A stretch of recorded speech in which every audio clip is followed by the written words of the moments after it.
Bem-vindo, ministro Márcio França, tudo bem? Tudo bem, tudo bom, gente. Prazer em falar com vocês. Prazer é nosso, ministro. Estávamos falando aqui, antes de você chegar, a gente estava falando aqui, lembramos de você, porque tem um certo João Dória que está aí pedindo perdão para todo mundo, pediu perdão para o Lula, pediu perdão para o Alckmin, pediu perdão para você, Márcio? Ele não pediu perdão, ele falou que a política é muito dura, que ele não era bem do ramo, que não queria mais participar. Não disse claramente desculpa, mas quis dizer isso, né? Ele é um grande provocador de eventos, né? Ele é um sujeito de eventos. E aí ele se meteu em política e acabou que, para ele, a política é um evento, tem que ser passageiro, tudo rápido, entendeu? Ele não tem paciência para mandato, né?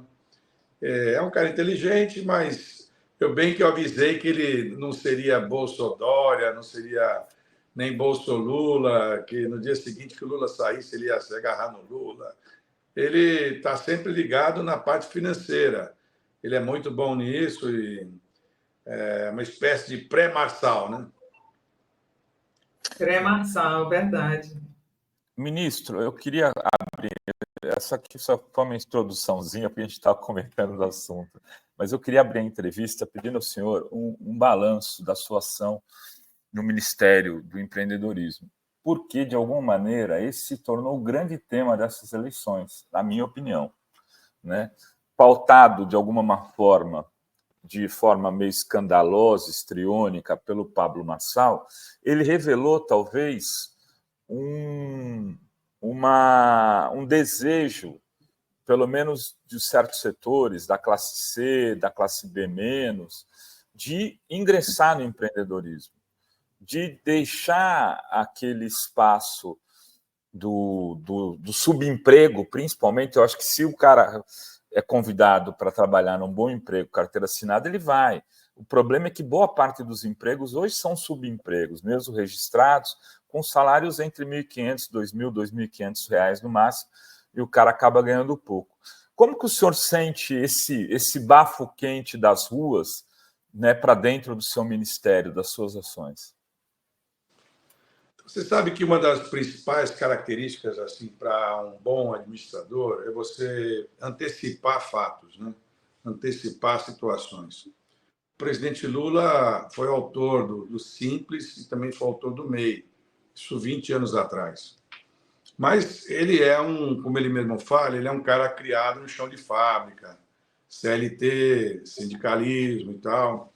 E ele percebeu que tinha uma coisa nova surgindo, né, que ele mesmo ajudou a criar, que hoje tem 15 milhões de CNPJs no MEI, mais 7 milhões e meio no Simples, né, formando 22 milhões e meio de CNPJs, que geram 35 milhões de emprego. É o mesmo número de emprego que tem nas carteiras assinadas, basicamente. E se você levar em consideração que tem mais 20 milhões que são totalmente informais, esse número já é maioria no Brasil, disparado, né? Só que esse é um público que ele nem bem está representado pelo Ministério da Indústria e Comércio, porque ele não tem acesso ao ministro, enfim. E também não se sente muito representado pelo Ministério do Trabalho, porque ele também não está muito lá na CLT e tal, né? E ele é um público contrário ao governo, ele é anti-governo, só que ele não é por motivos ideológicos, como são outros grupos de pessoas, né? Militares, agro, evangélico pentecostal. Ele é uma pessoa que ele é contra qualquer governo, ele acha que o governo quer descobrir ele para poder ficar mandando DARF para ele pagar, DARF e DAS, né? E então se ele puder, ele escapa do governo. E, com isso, ele acaba ficando contra o governo e aí acaba também não tendo acesso às coisas que o governo faz para ele. Ele acha que o governo sempre faz para o Bolsa Família, para o Cade Único ou para quem é grandão. E ele fica espremido no meio. Então, quando o presidente Lula pensou em criar o ministério, eu disse a ele, presidente, nós precisamos recuperar esse público, né? É um público que, embora o senhor tenha ajudado a criar, ele é contra o governo. A primeira coisa era tentar fazer um desenrola, a gente fez um desenrola grande, né? Mais de 1 milhão de empresas desenrolaram as suas dívidas conosco, com bancos, e agora vão fazer também com os protestos públicos, que é uma outra grande tacada importante. E depois, uma linha de financiamento especial para essas pessoas, porque 95% dessas pessoas faturam até R$360 mil. E, portanto, são mês e mais o micro. Esse grupo grande, ele não tem acesso muito a banco, o banco não quer emprestar para ele, tem má vontade, o banco quer emprestar para o maior. Então, a gente fez um Procred especial para esse grupo de pessoas e tem sido um sucesso. Dá para dar de exemplo o caso do Rio Grande do Sul. No Rio Grande do Sul, 38 mil empresas fecharam as suas portas por problemas diversos. Faliram, queimou as máquinas, perdeu estoque. Das 38 mil, nós já reabrimos 32 mil, com dinheiro na veia, né? R$100 mil emprestado, a pessoa sai do banco devendo 60 para pagar daqui a 2 anos de carência com juros subsidiados. E a mesma coisa está no Procred 360. Só que, claro, não tem essa diferença aí de um subsídio direto. Ele, no caso do Procred, ele paga 5% mais a Selic. Então, pela primeira vez que um governo coloca um dinheiro especial, nesse caso 4 bilhões de reais, só para esse público aí. Pelo visto, não chega, né, às pessoas. Eu queria fazer uma pergunta para você, ministro, sobre as eleições. O prefeito eleito de Maricá, o Quaquá, ele fez uma postagem no Instagram dizendo que o PT errou em apoiar o Boulos e que deveria ter apoiado você ou a Tabata. O que você acha disso? Você concorda? O Ana Estela, né? O Ana Estela, exato. O Quaquá é meu amigo e a gente se dá super bem. Ele é uma pessoa hiper vitoriosa e bem pragmático. O que eu posso falar para vocês? O Lula havia se comprometido com o Boulos a apoiá-lo naquela eleição de presidente, quando o Boulos retirou a candidatura para que o Lula cumprisse apoiando ele para prefeito. O Lula não fez mais nada do que apoiar o combinado, né? Apoiou aquela pessoa que havia combinado para cumprir o compromisso, sabendo que seria uma eleição difícil, porque já é difícil eleger PT no Sul, Sudeste e Centro-Oeste. Eleger o PSOL fica mais difícil ainda, né? O eleitor da gente é um pouquinho mais amplo. Eu ganhei as últimas eleições do Senado, de governador, ganhei todas na capital, porque o eleitor, o tipo de eleitor que convive comigo acaba tendo uma ideia um pouco mais para o centro, né? Embora eu sempre tenha sido do PSB, ele sabe que eu faço movimentos para o centro. Nós temos desafios nas nossas posições eleitorais, desafios que vocês todos acompanham. O desafio da segurança pública é um desafio que a gente parece que perde a narrativa, porque fica para o nosso ônus a defesa de quem está errado, a defesa de quem é bandido, enfim, contra os policiais, que são, muitas vezes, pessoas tão humildes quanto aquelas que a gente defende. O desafio do pequeno empreendedor, que é essa pessoa que fatura até R$10 mil por mês, R$20 mil por mês, ele passa a sensação que ele é um cara de classe média, mas isso deixa líquido na empresa dele R$2, R$3 mil por mês. Ele trabalha com a filha, com a mulher, ele vive ali pendurado, próximo do Bolsa Família. Então, ele também é um desafio, né? Esses dois grupos de pessoas, se você somar ao pequeno agricultor, eles são os principais desafios para a gente. Porque tem coisas que nós não vamos mudar de posição.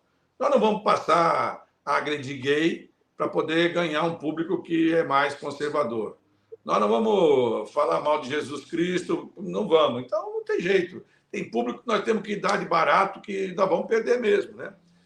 Porque é um discurso assim que a gente sabe que é demagógico, mas as pessoas têm coragem de fazer. E cada vez mais aparece um louco de momento com mais disposição a fazer loucura, uma espécie de campanha do metaverso. Então, para essas pessoas, a pessoa precisa tirar a roupa e andar na 25 de março, a pessoa tira. Não tem problema, entendeu? Ele não está sujeito a passar ridículo, ele não se incomoda. E para a gente, imagina se você acha que o José Serra, o Franco Montoro, entendeu? O próprio Lula vão fazer uma coisa dessa. Não vão. Então, nós vamos ter que nos sujeitar a encontrar dentro da política mais antiga, que nem a nossa.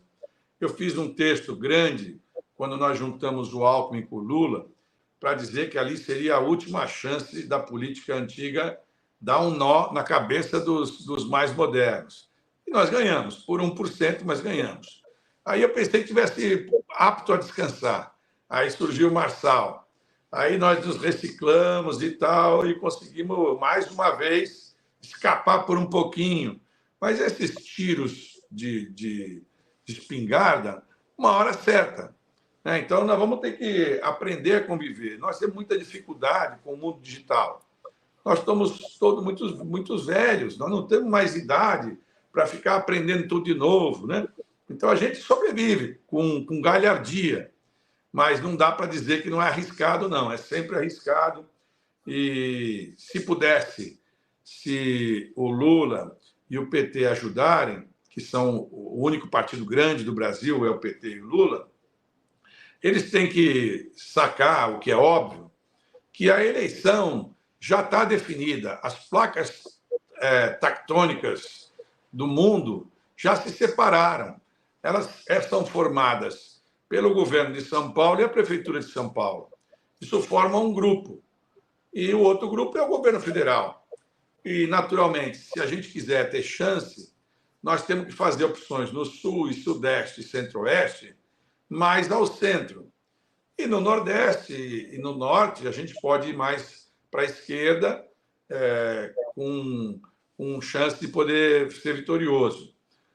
Enquanto nós temos o nosso Messi, ou Maradona jogando, que é o Lula, ainda fica assim razoável, porque você tem uma pessoa que desequilibra o jogo.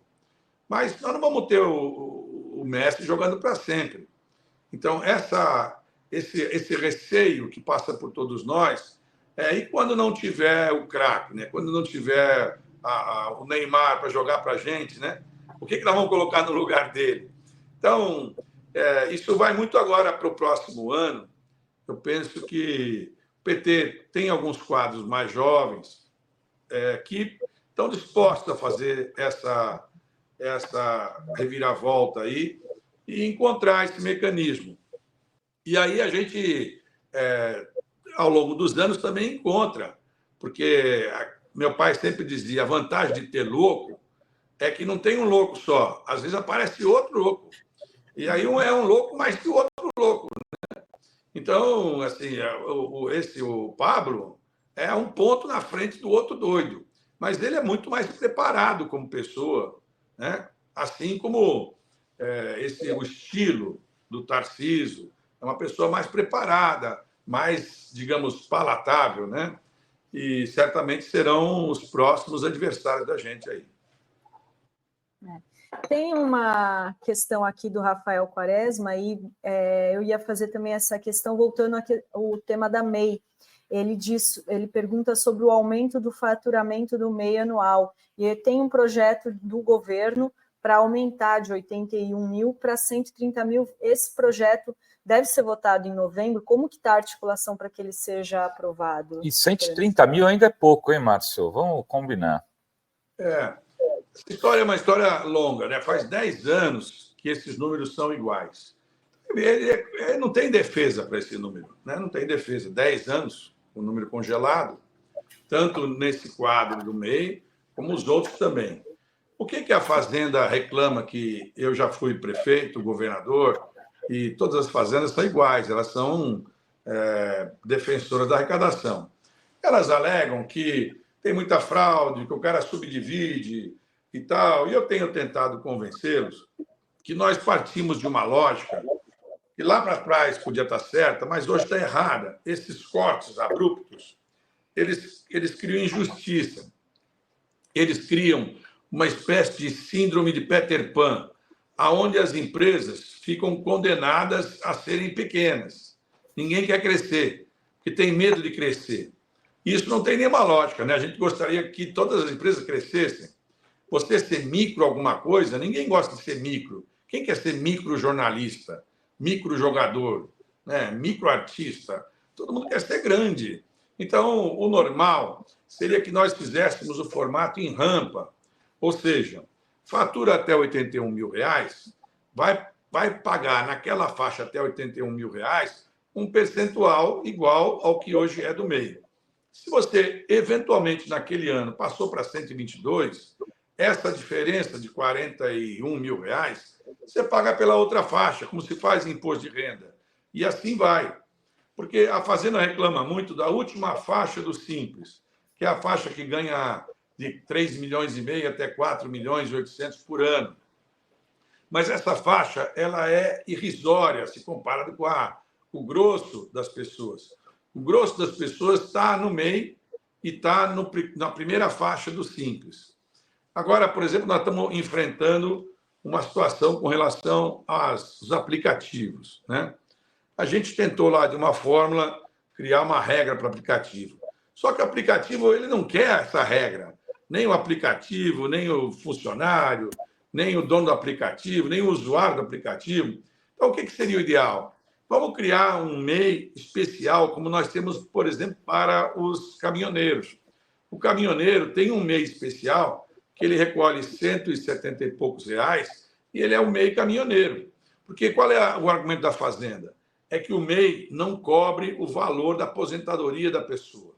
Os 70 reais que você paga não cobre lá no final a sua aposentadoria.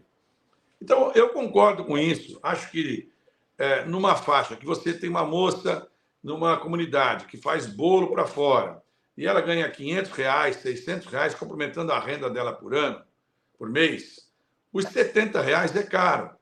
Mas já, para quem ganha R$ 7.200 e presta serviço para uma empresa mensalmente, os R$ 70 é pouco. Se a gente fizer no formato de rampa, me parece mais justo. E aí, depois da faixa do 360, que é a faixa que começa a confusão a partir do 360, a minha sugestão para o presidente e para o Haddad, vocês sabem que todo mundo lá na Fazenda gostaria que as empresas todas passassem para lucro real e lucro presumido, que é onde a empresa tem que mais, digamos, tomar cuidado com as suas contas, não pode misturar as contas, não pode misturar cheque pessoal com cheque da empresa. E eu estou de acordo, mas a minha sugestão é que essas empresas fossem treinadas para isso. E treinadas como? A gente passaria nessas faixas maiores a ter também um desconto para as folhas de pagamento, folha e encargo. Por exemplo, você tem uma empresa prestadora de serviço, você tem 10 funcionários, então você paga de folha de pagamento R$25 mil e mais R$15 mil de encargos. Ora, é óbvio que esses 25 mais 15, isso não é lucro seu. Se vai direto para o funcionário, não pode ser lucro. É absurdo calcular isso como lucro.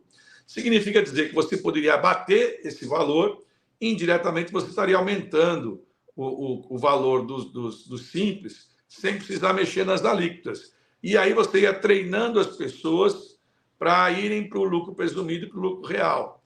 Porque na reforma tributária, a principal característica vai ser muita gente vai emergir, vai ser obrigada a ir para a formalidade.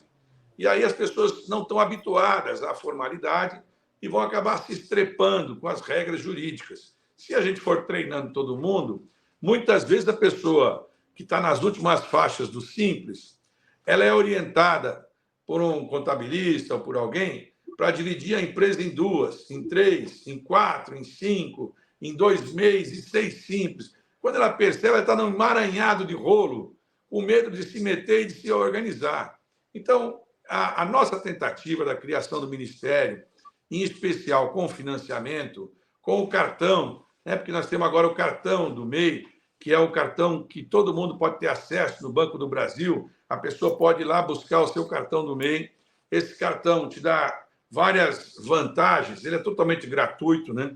Ele é um cartão que identifica quem você é, o teu CPF, tem QR Code, para você ter acesso aos empréstimos e aos cursos, porque conforme você vai fazendo os cursos dos empréstimos, eu consigo baixar o seu juro cada vez mais. Porque a gente sabe que os grandes empresários, eles conseguem benefícios via diversos caminhos, na advocacia, no bom direito, no Congresso, mas o pequeno nem sempre tem essa noção. Então, o objetivo da gente é realmente estimular esse pequeno empreendedor que, na minha opinião, e vocês tocaram nesse assunto logo no começo, esta é a bola da vez. Foi nessa eleição e será em todas. Ou seja, a multidão hoje está nesse público aí. É um público que não tem nada a ver com Bolsonaro, com Lula. Ele tem a ver com dinheiro no bolso. Ele quer saber se está vendendo mais ou está vendendo menos. E se ele continuar se sentindo aviltado pelos impostos, ele fica contra o governo. E se ele se sentir financiado, como nós estamos fazendo, ele se sente acolhido pelo governo. A Zenha não fez uma pergunta, vou passar a bola para a Zenha, que depois eu tenho uma aqui para fazer. Então, ministro, a gente ouve muito falar em reindustrialização, né, do Brasil, o que traria resultados concretos para o emprego, criação de empregos de qualidade, mas a gente sabe que demora muito, ministro, para que isso aconteça. Não é assim, né? Especialmente o governo Lula, que pegou o país destruído. Mas o senhor acha que o brasileiro, o eleitor brasileiro, vai sentir o resultado das políticas do governo Lula com mais profundidade antes das eleições de 2026?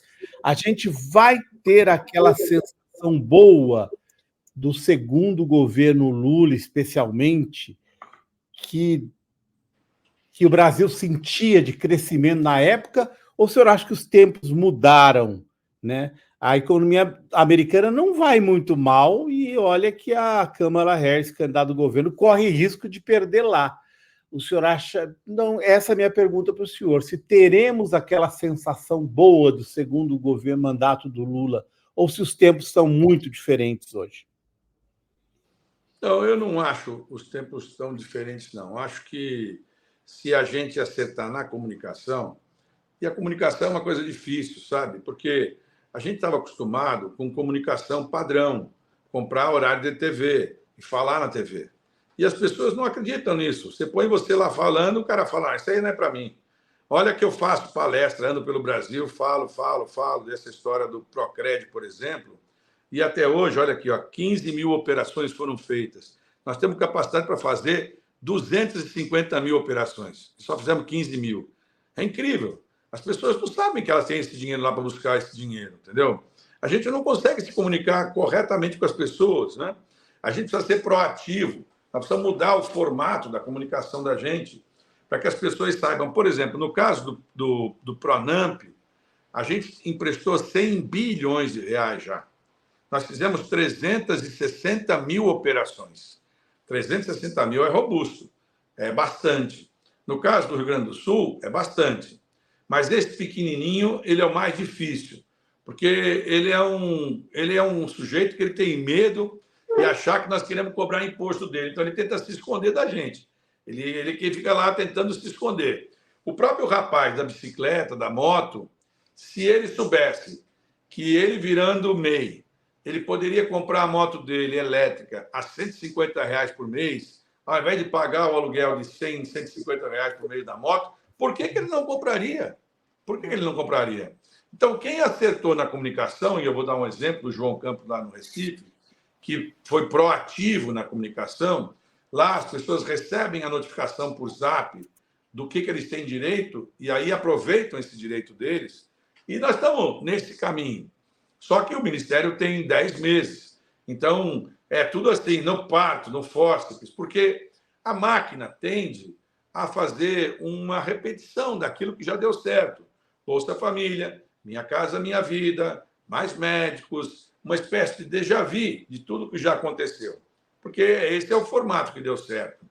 E isso tem dado certo. Mas é como você falou, há um novo público, há uma nova geração que ela não se satisfaz só com isso. Por exemplo, ela está lá na Minha Casa, ela está lá no Bolsa Família, nós temos 19 milhões de pessoas ganhando acima do teto do Bolsa Família, R$900. Mas nós descobrimos o quê? Que 46% dessas pessoas também empreendem. Elas não ficam em casa esperando dinheiro, elas também fazem outras coisas. Agora, elas têm medo de falar que elas fazem outras coisas e perder o Bolsa Família, porque bem ou mal é o que ela tem garantido. Então, como comunicar para ela que agora ela não vai perder, ela pode acumular as duas coisas por um período, para ver se ela consegue dar esse salto. Nós, de Wellington, lá da Ação Social, temos um outro valor de financiamento, que vai até R$15 mil, para que essas pessoas possam comprar um maquinário novo, comprar uma moto. A explicação mais simples é essa. Por que o iFood tem 350 mil garotos de bicicleta e de moto, todo mundo informal, se eles poderiam todos ser MEI?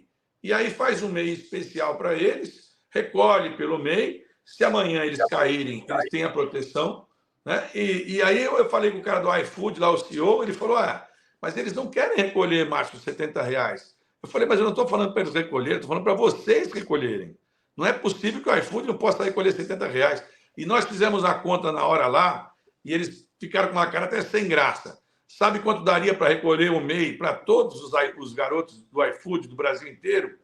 1/3 de centavo por entrega. 1/3 de centavo por entrega, todo mundo vai virar MEI.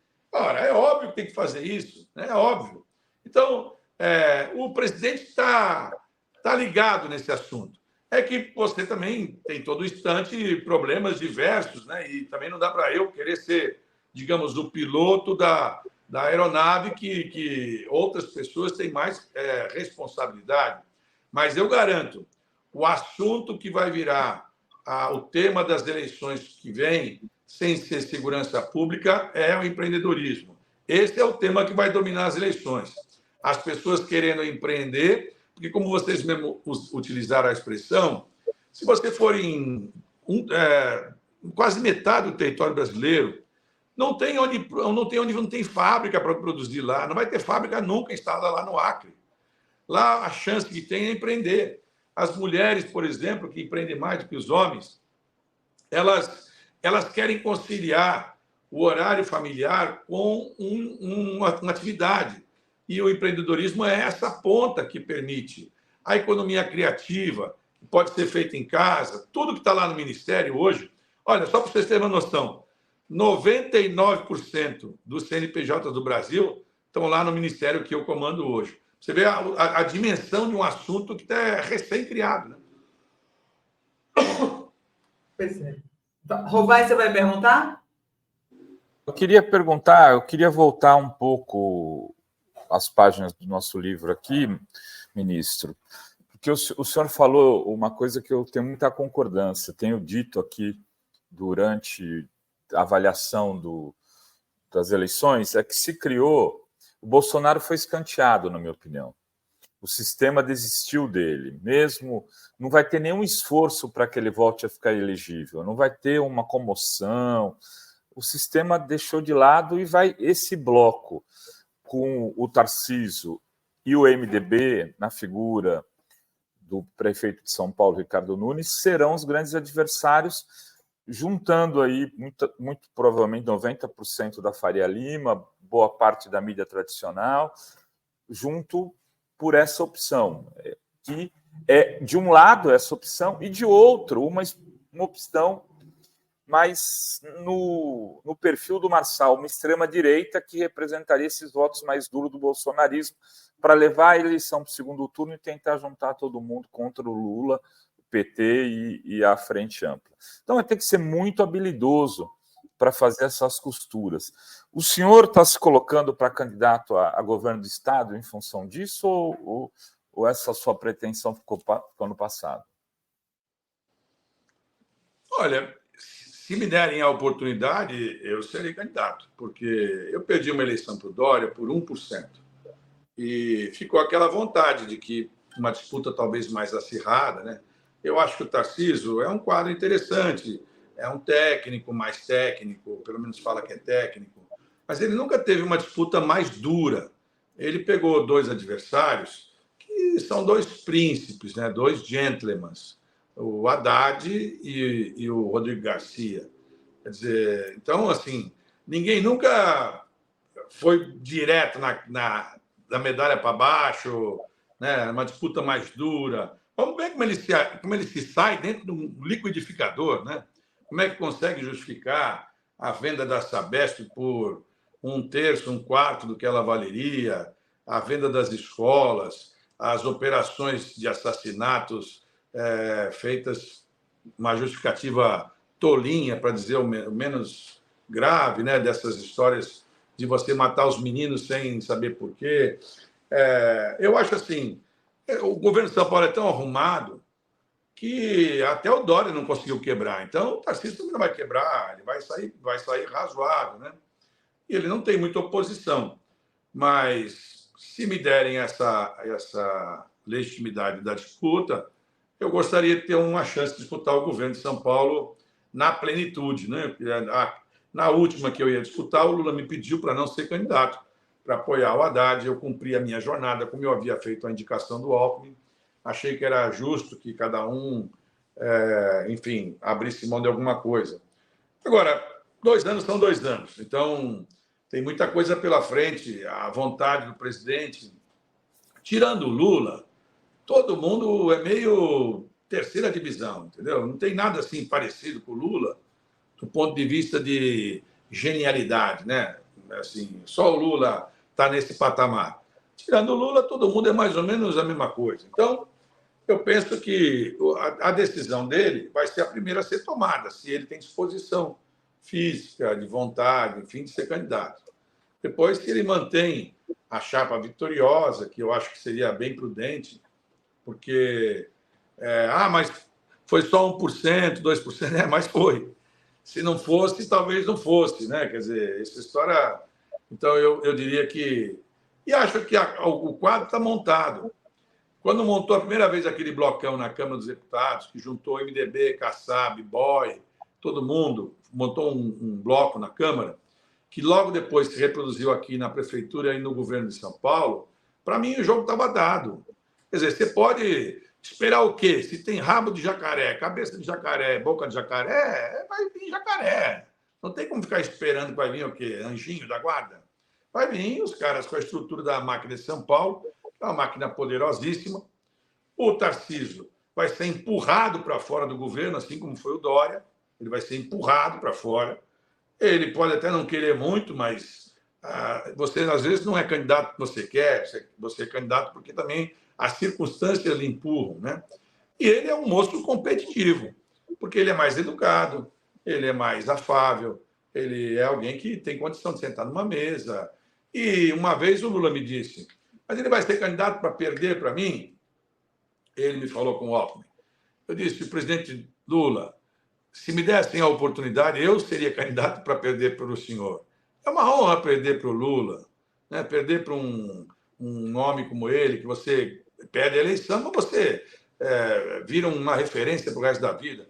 O Zé Múcio, que é ministro da Defesa, ele fala que vive até hoje por conta de uma derrota que ele teve para a doutora Reis. Até hoje ele sobrevive eleitoralmente por conta daquela derrota da doutora Reis, né? Então, perder para o Lula é uma honra. E, naturalmente, você se cacife para a eleição seguinte, né? Agora, no Brasil é difícil você até prever o passado. Quanto mais 1 ano, 2. Mas eu diria que o quadro está dado hoje. Candidatura Tarcísio versus Lula.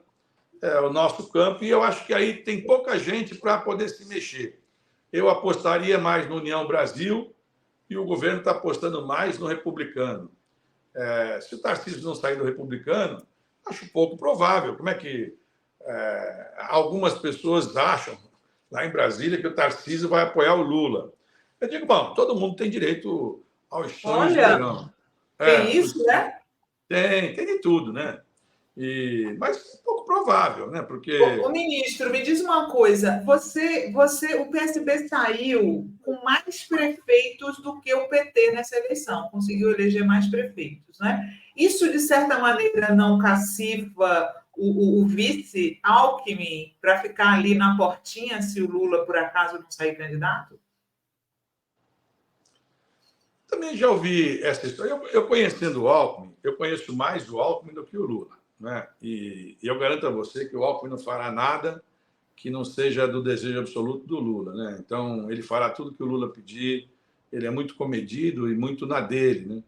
Então, outro dia alguém me falou sobre isso, na semana passada, quando a Mônica Bergamo lançou essa primeira vez, que o Lula talvez não quisesse ser, enfim. É engraçado essa situação. O Alckmin teria mais chance numa eleição presidencial do que uma eleição de governador em São Paulo, na minha visão.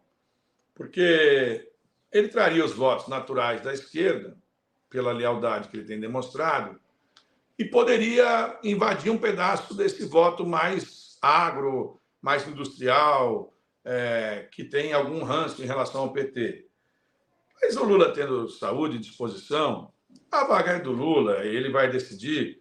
Acho pouco provável. Ele, aparentemente, ele está super de boa, está mais magro, está mais, assim, fisicamente, está melhor do que já esteve em outros momentos, né? Agora, é uma questão de você ter disposição. Eu fico pensando que você vai para outro mandato, é sempre uma coisa meio assim, né? Pode ser que a pessoa não tenha a disposição suficiente para outro mandato, né? De qualquer maneira, o Lula gostaria, se ele pudesse escolher da paixão dele, do gosto dele, eu não tenho dúvida que o candidato dele é o Haddad. Ele trata o Haddad como um filho, ele gosta do Haddad. O Haddad é brilhante, brilhante mesmo. O Haddad tem os méritos do Alckmin de ser idôneo, de ser correto, mas é um intelectual, é muito focado, é muito centrado, né? É discreto também. Agora, não é da turma, da nossa turma lá, né? Da coisa da política, do entrar em boteco, frequentar futebol, isso não é a praia dele. Mas ele é o sujeito que o Lula gostaria. E aí, daí para frente, tem toda eu percebi nas últimas 2 semanas um certo esforço de tentarem provocar o Camilo, né? Que não deixa de ser também brilhante, vitorioso, 2, 3 vezes governador, fez um sucessor apertado, o pai dele é meu amigo de muitos anos e é presidente do nosso partido. Agora, o nosso partido nós percebendo que nós estamos ficando mais velhos, né? A gente também apostou em renovações, né? O João, a Tabata, são nomes que vão estar aí nos próximos anos por algum tempo aí, né? Então, assim, é uma certa garantia de você estar com uma aposta melhor lá para frente, né? Embora você não tenha muita disposição. No meu caso é diferente. Uma eleição para governador, eu já perdi uma por 1%. Então, tudo bem, vai disputar mais uma e vai perder. Não é nenhuma desonra perder a eleição, né? Quando você disputa a eleição democraticamente, ainda mais se for um candidato. Como eu acho que o candidato vai ser o vice do Tarcísio, que é um homem idôneo também, o Felício Ramute, vai ser uma disputa interessante, porque ele tem experiência de ter sido prefeito várias vezes, eu também, e aí vamos ver se eu estou certo ou não, né? Nas últimas de presidente, eu acabei cravando mais para certo do que para errado. Muito bem. Eu queria só ler aqui uma mensagem para você, Márcio, do João Pedro das Mercês, o nosso cartunista, o nosso desenhista autista. Ele diz: boa tarde, meu amigo ministro Márcio França, eu amo você. Tenho muito orgulho de ter amizade com você e quero te contar que agora em novembro, se der certo e Deus permitir, eu vou acompanhar o G20 de perto no Rio de Janeiro e conhecer alguns líderes. Eu estou me tornando uma liderança autista jovem muito conhecido internacionalmente e importante para o Brasil e o mundo. Inclusive, estou pensando em entrar na política e ser candidato em 2026. E se acontecer, quero ser igual ao João Campos. Eu amo muito ele, que é o melhor prefeito jovem que o Brasil já viu e tenho muito orgulho de amizade e contato com ele, sempre muito querido, nosso João Pedro. João, muito obrigado, viu, pelas mensagens. Vou contar rapidamente assim, essa vinculação minha com as pessoas autistas. Eu fui candidato a prefeito em São Vicente, numa época onde não tinha nenhuma escola autista, nem pública, né? E eu recebi um grupo de mães de crianças autistas pedindo para eu montar, se eu ganhasse a eleição, uma escola para crianças autistas. E, claro, você nunca vai dizer não, eu disse que sim, enfim, era outubro, eu ganhei a eleição, e em novembro, a Ana Lúcia, que era a mãe responsável por esse grupo de mães, foi fazer uma cirurgia na Santa Casa de Santos, pediu um papel, uma caneta e mandou um bilhete para mim. Márcio, eu vou fazer uma cirurgia no coração, é grave, enfim, mas como você me deu a sua palavra e sua palavra vale, vou fazer tranquilo a cirurgia, porque eu sei que qualquer coisa que acontecer, as minhas crianças vão ter... Ela tinha 2 filhos autistas. As minhas crianças vão ter proteção. Ela foi fazer a cirurgia e faleceu na mesa do coração. E logo depois, a irmã dela me trouxe, em dezembro, essa cartinha, dia 22 de dezembro, 21, e dia 22 de janeiro, portanto, 22 dias depois que eu tinha tomado posse, eu inaugurei a Casa da Criança Autista, que tem o nome dessa moça, Ana Lúcia, e que hoje é a maior que tem aqui no litoral de São Paulo, com mais de 300 crianças autistas. E a gente acabou criando uma relação muito forte. E agora nós temos um fato, porque nós temos uma deputada estadual que é mãe de uma criança autista, e ela mesma foi laudada com autismo. E vocês sabem que eu tenho uma escola particular com a Lúcia, minha esposa, e a gente nota, a cada passagem de período, como tem aumentado a quantidade de crianças laudadas, né? Já estamos com 10%, 15%, 20% por sala de aula de crianças autistas, que é um dos problemões que nós vamos ter aí para frente, né? De como tratar tudo isso. Mas, e pessoas, quando se destacam, como é o caso do João Pedro, ajudam a desmistificar tudo isso. Um grande abraço a vocês aí. Grande abraço, Márcio. Muito obrigado, ministro. É sempre um prazer conversar com o senhor, viu? Obrigada, ministro. Um abração. Obrigada, tchau.